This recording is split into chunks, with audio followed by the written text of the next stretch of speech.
Senior journalist Kommineni శ్రీనివాసరావుకు సుప్రీంకోర్టులో భారీ ఊరట దక్కింది. తనను అక్రమంగా అరెస్టు చేశారంటూ కొమ్మినేని సుప్రీంకోర్టులో పిటిషన్ దాఖలు చేశారు. ఈ పిటిషన్పై విచారణ జరిపిన ధర్మాసనం ఆయనకు అనుకూలంగా తీర్పిచ్చింది. కొమ్మినేనిని విడుదల చేయాలని ఆదేశిస్తూ బెయిల్ మంజూరు చేసింది. ఈ మేరకు కొమ్మినేని విడుదలకు సంబంధించిన అన్ని ప్రక్రియలను సంబంధిత ట్రయల్ కోర్టు చూసుకుంటుందని జస్టిస్ ప్రశాంత్ కుమార్ మిశ్రా, జస్టిస్ మన్మోహన్ లతో కూడిన ధర్మాసనం స్పష్టం చేసింది.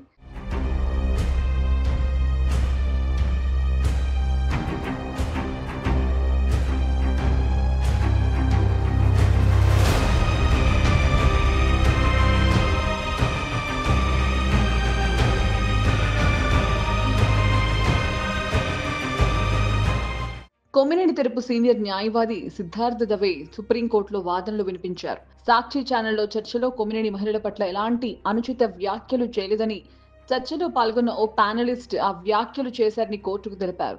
దీంతో పిటిషనర్ చేయని వ్యాఖ్యలకు ఆయన్ని ఎలా అరెస్టు చేస్తారని ఏపీ ప్రభుత్వం తరపు న్యాయవాది ముకుల్ రోహత్గిని ధర్మాసనం ప్రశ్నించింది. ప్యానలిస్ట్ అనుచిత వ్యాఖ్యలు చేస్తుండగా ఆయన్ని ప్రోత్సహించేలా కొమ్మినేని వ్యవహరించారని గట్టిగా నవ్వుతూ ఉన్నారని ముకుల్ తెలిపారు. దీంతో కొమ్మినేని డిబేట్లో నవ్వినంత మాత్రాన అరెస్టు చేస్తారా అని ప్రశ్నించి కొమ్మినేని శ్రీనివాసరావుకు ఈ కేసుతో సంబంధం లేదని అభిప్రాయపడింది. అంతేకాదు డిబేట్లను గౌరవప్రదంగా నిర్వహించాలని, భవిష్యత్తులో మరింత జాగ్రత్తగా ఉండాలని సుప్రీంకోర్టు సూచించింది.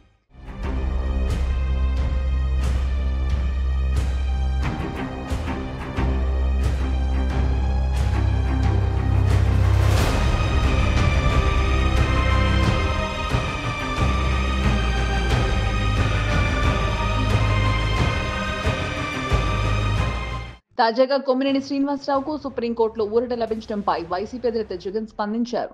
సత్యమేవ జయతే అంటూ ట్వీట్ చేశారు. ఈ నేపథ్యంలోనే సీఎం చంద్రబాబుపై తీవ్ర స్థాయిలో ధ్వజమెత్తారు. సుప్రీం తీర్పు చంద్రబాబుకి పెద్ద చెంపపెట్టని పేర్కొన్నారు. చంద్రబాబు నిరంకుశ అప్రజాస్వామిక చర్యలకు సుప్రీంకోర్టు గట్టిగా బుద్ధి చెప్పిందని అన్నారు. మహిళల నిరసన పేరుతో సాక్షి మీడియా ఆఫీసులు, కార్యాలయాల మీద దాడులు చేయించారని మండిపడ్డారు.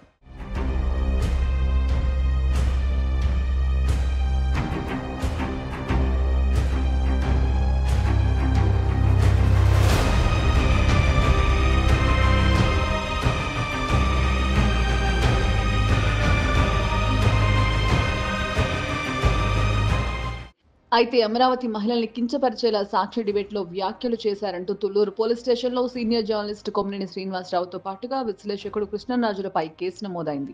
ఈ క్రమంలోనే జూన్ 9న కొమ్మినేనిని ఏపీ పోలీసులు హైదరాబాద్ లో అదుపులోకి తీసుకున్నారు. అక్కడి నుంచి గుంటూరుకు తరలించి వైద్య పరీక్షల అనంతరం కోర్టులో హాజరుపరచగా కోర్టు 14 రోజుల రిమాండ్ విధించింది. తాజాగా కొమ్మినేని తరపున సుప్రీంకోర్టులో పిటిషన్ దాఖలు కాగా ఆయన ధర్మాసనం విడుదల చేయాలని ఆదేశించింది.